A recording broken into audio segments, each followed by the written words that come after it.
हाँ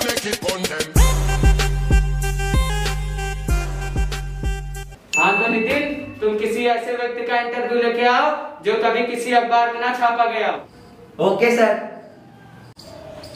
साला ये इंसान सुकून से ऑफिस में बैठने नहीं देता है।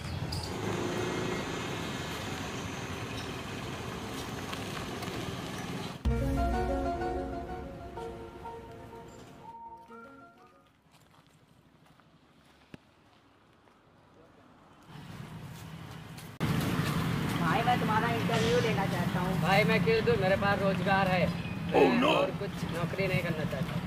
अबे यार तुमको नौकरी की पड़ी, हम यहाँ अपने अखबार में छापने के लिए इंटरव्यू लेने आए हैं। तब तो मैं अपना इंटरव्यू जरूर दूंगा। क्या मेरी भी फोटो छपेगी? हाँ हाँ, तुम्हारी भी छपेगी और तुम्हारी बकरियों की भी छपेगी। ठीक है, हमारी बकरी की नहीं, बकरों की छापना। तब तो मेरे बकरों की कीमत भी बढ़ जाएगी। अच्छा सुनो, मेरी बकरी की फोटो मत डालना, मेरे को उनको बेचना नहीं है। मैं तुम्हारे और तुम्हारे बकरों का इंटरव्यू शुरू कर रहा हूँ। हाँ चलो लो। तुम सबसे पहले ये बताओ तुम्हारा नाम और तुम कहाँ रहते हो। मेरा नाम राम रतन है, मैं रतनगढ़ में रहता हूँ। राम रतन, ये काम तुम कब से कर रहे हो। साहब मेरा ये खानदानी काम है, जब से समझदार हुए हैं तब से हम इसी लाइन में हैं। आप हमारे बकरों के बारे में पूछिए। राम रतन, तुम ये बताओ अपने बकरों की देखभाल कैसे करते हो।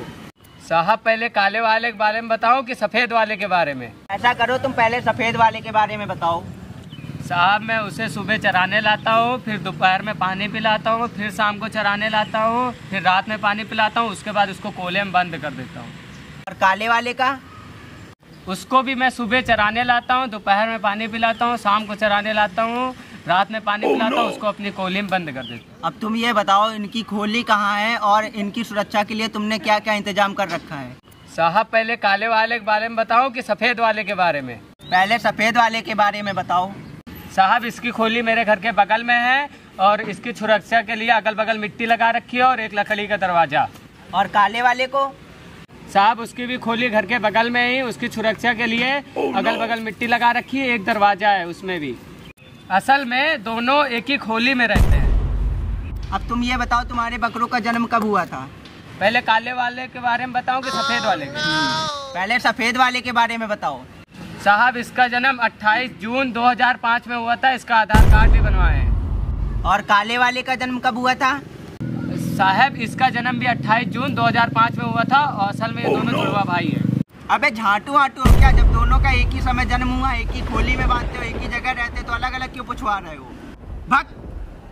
साहब इन दोनों को अलग अलग छापेंगे तो ये दोनों फेमस हो जाएंगे, इनकी कीमत बढ़ जाएगी। तू साले मेरे एडिटर से कम हरामी नहीं है। सर आपने हमें कुछ कहा? तुम ये बताओ इन दोनों बकरों की देखभाल के लिए कितना खर्च होता है। पहले काले वाले के बारे में बताऊं कि सफ़ेद वाले? यार मैं तेरा इंटरव्यू लेने के बजाय इन बकरों का इंटरव्यू ले लिया होता तो फायदे में रहता। साहब ये काम आप अभी भी कर सकते हो, मगर काले वाले को मत लेना, सफ़ेद वाले को लेना। क्यों? काला वाला मैं से ज़्यादा कुछ नहीं बोलता और सर हिलाकर हाँ में या ना में जवाब भी नहीं दे पाएगा। तो क्या सफ़ेद वाला मेरे सवालों का जवाब दे पाएगा? वो भी नहीं कर पाएगा साहब, वो आपको मारने भी नहीं दौड़ेगा। और वो काला वाला? वो भी नहीं मारेगा। अब तू अपने पैर का जूता निकाल और मेरे सर पर मार और बोल मैं तेरा इंटरव्यू क्यों लेने आया था। किस पैर का निकालूं साहब? क्यों, दोनों पैर में अलग अलग कंपनी का जूता है क्या? साहब मेरे दाहिने पैर का जूता बाटा कंपनी का है। और बाएं पैर का? साहब वो भी बाटा कंपनी का है पर वो 10,000 का है। और दाहिने पैर का? वो भी 10,000 का है पर ये प्लास्टिक का है। और बाएं पैर का? ये भी प्लास्टिक का है पर ये 9 नंबर का। और ये दाहिने पैर का? ये भी 9 नंबर का है मगर मैंने इसे 8 महीने पहले लिया। नहीं लेना है मुझे तेरा इंटरव्यू, बड़ा हरामी हो गया तू। साहब भाग क्यों रहे हो? ये भी तो पूछ लो, बाएं पैर का जूता कब खरीदा था? अजीब इंसान है, बिना इंटरव्यू लिए ही भाग गया। पता नहीं कहाँ से एक पागल आ जाते हैं सारे।